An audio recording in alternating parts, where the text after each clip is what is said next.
In this video, we're going to talk about how to qualify for the criteria high salary for the O1A visa.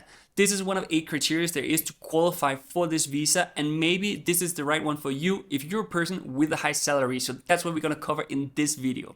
So I guess the reason why you're watching this video is because you're wondering if you would qualify for the O1A visa, and maybe you're already seen that it requires that you qualify for 3 out of 8 criteria. And one of those criteria is to have a high salary. And here you can see the official requirements. It doesn't really say an exact number, and it can be difficult to really know what does it mean to have a high salary.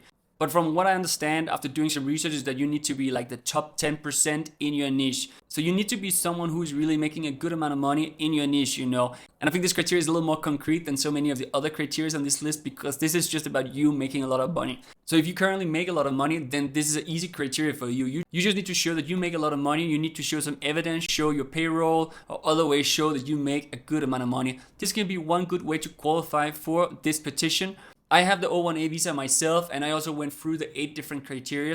This was not one I qualified for, and I can show you quickly how my petition looks just so you get an understanding of how a petition could look like. So here we have my petition. You can see here, like, here's my name, Christopher, technology entrepreneurship with specialization in e-commerce, CEO. And then in my petition, I have 5 out of the 8 categories or criteria included. But I decided not to include the thing with high salary because I thought I would not really qualify for this because I was much stronger in some of the other ones. So you can see here I have that I won like an award because I got an investment at some point. And then also memberships. I was in different incubators.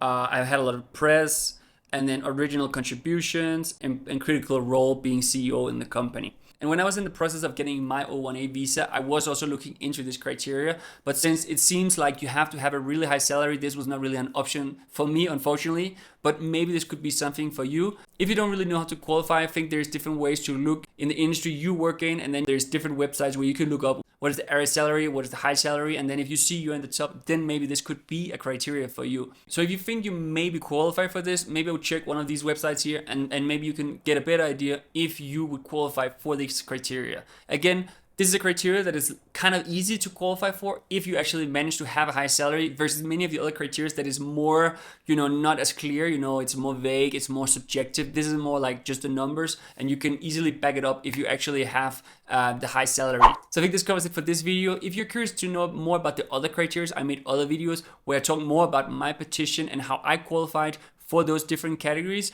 So maybe check those out. If you're in the process of getting the O1A visa, or you're just curious to know more, that would be a great way to get a little more information and a better understanding.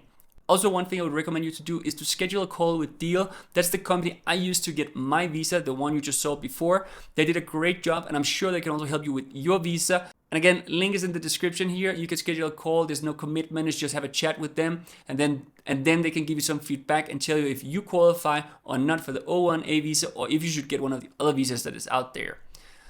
So I hope you found this helpful. Thank you so much for watching. Remember to hit the like and subscribe. That will help me so much make more videos like this. Thank you so much for watching, and I'll see you again in one of my next videos. Bye bye.